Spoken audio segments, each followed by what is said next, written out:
बिस्मिल्लाहिर्रहमानिर्रहीम। अस्सलामु अलैकुम। हजरत सईदना अकरमा रज़ियल्लाहु ताला अन्हो बयान करते हैं कि एक मुल्क का बादशाह बहुत जालिम और कंजूस था। उसने अपने मुल्क में यह ऐलान कर दिया कि कोई भी शख्स किसी फकीर या मस्कीन पर कोई चीज सदका ना करे, कोई किसी गरीब की मदद ना करे।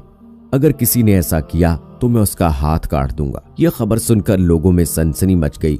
अब हर कोई सदका देने से डरने लगा। एक दिन एक फकीर मजबूर होकर एक औरत के पास आया और उससे कहा, अल्लाह अज़्ज़ा वजल की रजा की खातिर मुझे कोई चीज खाने के लिए दो। तो वो औरत बोली, हमारे मुल्क के बादशाह ने ऐलान किया है कि जो कोई किसी को सदका देगा उसका हाथ काट दिया जाएगा। अब मैं तुम्हें किस तरह कोई चीज दूं? फकीर ने कहा, तुम मुझे अल्लाह अज़्ज़ा वजल की रजा की खातिर कोई खाने की चीज दे दो। औरत को उस फकीर पर बहुत तरस आया और उसने बादशाह की नाराजगी और सजा की परवाह किए बगैर अल्लाह अज़्ज़ा वजल की रजा के लिए उस फकीर को 2 रोटियां दे दी। फकीर रोटियां लेकर दुआएं देता हुआ वहां से चला गया। जब बादशाह को मालूम हुआ कि फलां औरत ने मेरे हुक्म की खिलाफ वर्जी की है तो उसने औरत की तरफ अपने सिपाही भेजे और औरत के दोनों हाथ काट दिए गए। कुछ अरसे बाद बादशाह ने अपनी वालदा से कहा, मुझे किसी ऐसी औरत के बारे में बताओ जो सबसे ज्यादा हसीन व जमील हो ताकि मैं उससे शादी करूं। तो उसकी वालदा ने उसे बताया, हमारे मुल्क में एक ऐसी खूबसूरत और बेमिसाल हुस्न जमाल की पैकर औरत रहती है कि मैंने आज तक उस जैसी हसीन व जमील औरत नहीं देखी, लेकिन उसमें एक बहुत बड़ा ऐब है। बादशाह ने पूछा, उसमें क्या ऐब है? उसकी वालदा ने जवाब दिया, उसके दोनों हाथ कटे हुए हैं। बादशाह ने सिपाहियों को हुक्म दिया कि फलां औरत को मेरे पास हाजिर किया जाए। चंद सिपाही गए और उसी औरत को बादशाह के पास ले आए जिसके हाथ फकीर को रोटियां देने की वजह से काट दिए गए थे। जब बादशाह ने इस औरत को देखा तो उसके हुस्न जमाल ने बादशाह को हैरत में डाल दिया। बादशाह ने उससे कहा, क्या तुम मुझसे शादी करना चाहती हो? औरत ने कहा, मुझे कोई एतराज नहीं, अगर तुम मुझसे शादी करना चाहो तो मुझे मंजूर है। चुनाचे उन दोनों की शादी बड़ी धूमधाम से हुई, जश्न मनाया गया और इस तरह वो हंसी खुशी जिंदगी गुजारने लगे। बादशाह की दूसरी बीवियों को उस औरत से हसद हो गया और वो दिन रात हसद की आग में जलने लगी। उनके दिल में ये बात बैठ गई कि बादशाह अब हमें इतनी वक़्त नहीं देता जितनी उस गरीब और नादार नई दुल्हन को देता है। चुनाचे वो हर वक्त उसी फिक्र में रहती कि किसी तरह इस नई दुल्हन को बादशाह की नजरों से गिरा दिया जाए, लेकिन वो अपने इस मज़मूम इरादे में कामयाब ना हो सकी।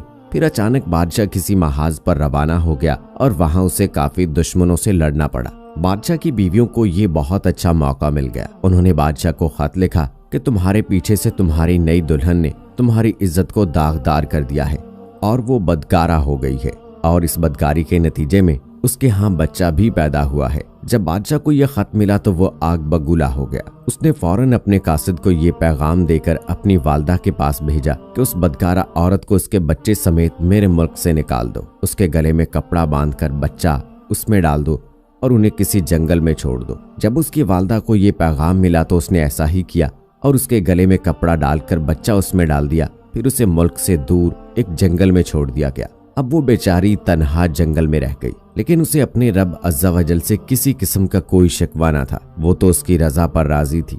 वो बेचारी इसी तरह जंगल में घूमती रही। प्यास की शिद्दत ने उसे परेशान कर रखा था। बिलाखिर उसे दूर एक नहर नजर आई। वो नहर पर गई और जैसे ही पानी पीने के लिए झुकी तो उसका बच्चा गहरे पानी में जा गिरा और डूबने लगा। जब औरत ने अपने बच्चे को डूबता देखा तो वो रोने लगी। इतने में उसके पास 2 खूबसूरत नौजवान आए और उससे पूछा, तुम क्यों रो रही हो?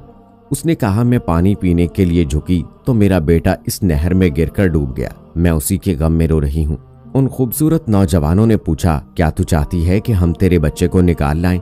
औरत ने बेताब होकर कहा, हाँ, मैं चाहती हूँ कि अल्लाह अज़्ज़ा वजल मुझे मेरा बच्चा वापस लौटा दे। उन नौजवानों ने दुआ की और उसका बच्चा निकाल कर उसे दे दिया। फिर उन्होंने पूछा, ए रहमदिल औरत, क्या तू चाहती है कि तेरे हाथ तुझे वापस कर दिए जाएं और तू ठीक हो जाए?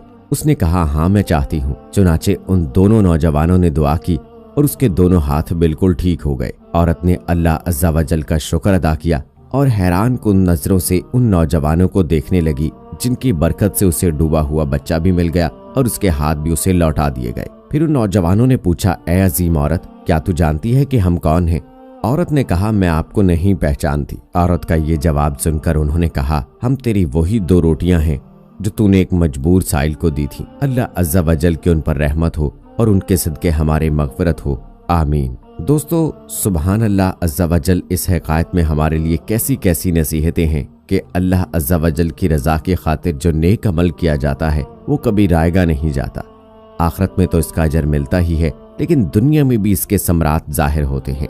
जिस तरह इस अजीम औरत के साथ हुआ कि दुनिया ही में उसको नेकी का बदला मिल गया, लिहाजा हमें भी चाहिए कि अपना हर अमल अल्लाह अज़्ज़ा वजल की रज़ा की खातिर करें। जो अमल अल्लाह अज़्ज़ा वजल की रज़ा की खातिर किया जाता है वो कभी रायगा नहीं जाता। अल्लाह अज़्ज़ा वजल अपने बंदों पर बहुत मेहरबान है, वो अपनी रहमत से किसी को मायूस नहीं करता। इस हिकायत से ये भी दर्स मिला कि जो किसी के साथ भला करता है उसके साथ भी भला होता है, इसकी भरपूर मदद की जाती है और उसे मायूस नहीं किया जाता। अल्लाह अज़्ज़ा वजल हमें भी अपने मुसलमान भाइयों पर खूब शफ़क़त करने की तौफ़ीक़ अता फरमाए और एक दूसरे की मदद करने की तौफ़ीक़ अता फरमाए। आमीन।